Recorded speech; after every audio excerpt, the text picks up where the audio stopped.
لا يمكننا الجزم بتحديد الموطن الأصلي للبصل وأين بدأت زراعته، إلا أننا نستطيع أن نتوقع من خلال ما جاء في آثار المصريين واليونان أن البصل كان يحتل مكانة مرموقة في الأغذية والأدوية في تلك العصور. وقد عثر على أبصال البصل في توابيت مصرية قديمة، بينما تحتويه تلك التوابيت من مواد كانت تعتبر ضرورية للحياة ما بعد الموت. فالبصل كان يعد شيئا ضروريا يعين الميت على التنفس حينما تعود إليه الحياة. كما ذكر البصل بينما ذكر من أغذية كان يتناولها العمال الذين أشادوا الأهرامات المصرية الشهيرة لحفظ قواهم وإعانتهم على هذا العمل الشاق. البصل هو واحد من أشهر وأكثر الخضار شعبية وانتشارا، والتي نستخدمها في إعداد الكثير من الأكلات.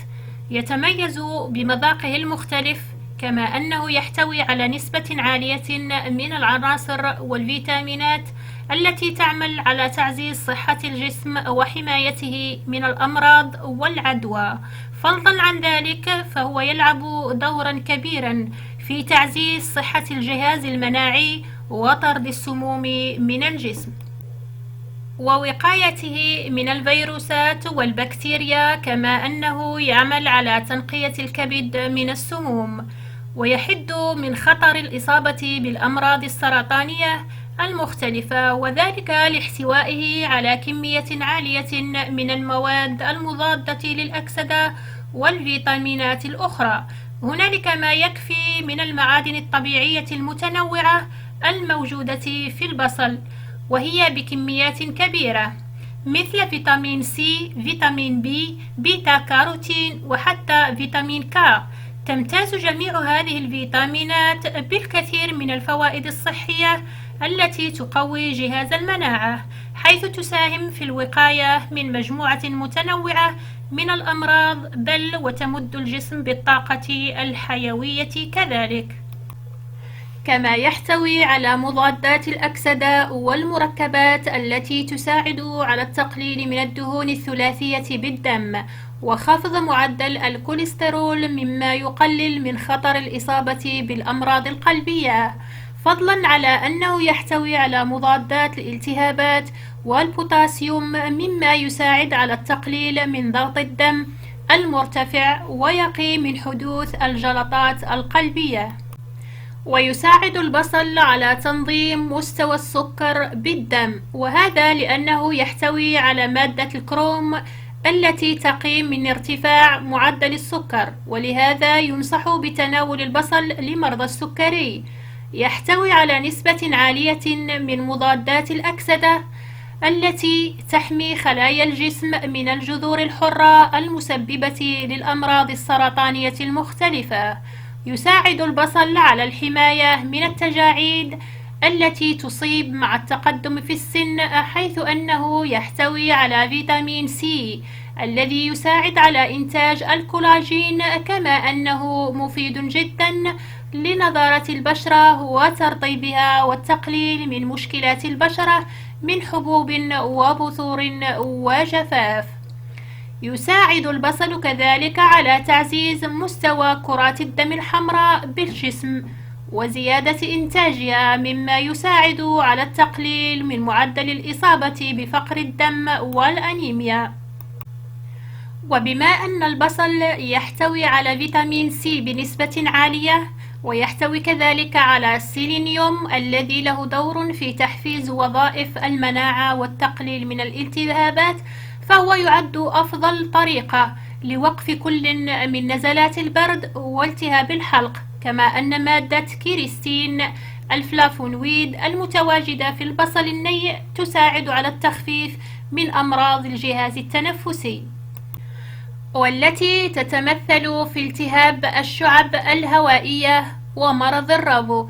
يحتوي كل من البصل الحار والبصل الأبيض والأصفر والأحمر على تركيزات كبيرة من الإنزيم المسؤول عن غاز معين يسبب خروج الدمع من العين عند تقطيع البصل، في حين أن البصل الحلو والبصل الأخضر يحتويان على تركيزات أقل نسبياً، وعند خروج كمية من الدموع من العين فقد يلاحظ بعدها تحسن في النظر بعد أن قامت الدموع بغسل كلا العينين. يمكن لمضغ البصل الني أن يحسن بشكل ملحوظ من صحة الفم، على الرغم من أن رائحة أنفاس الشخص قد تصبح كريهة إلى حد كبير، إلا أن تناول البصل يساعد في القضاء على البكتيريا المسؤولة عن تسوس الأسنان ومشاكل اللثة.